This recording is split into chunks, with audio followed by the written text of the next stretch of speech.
Father God, as this new day begins, I humbly seek your guidance and protection. Fill me with your wisdom and help me to make choices that honor you. Keep me safe from harm throughout the day and grant me peace in my heart. Heavenly Father, I thank you for the gift of a new day.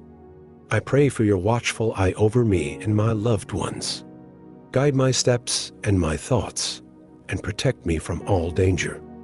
May your love surround me and keep me safe. I come before you this morning, asking for your divine guidance and protection.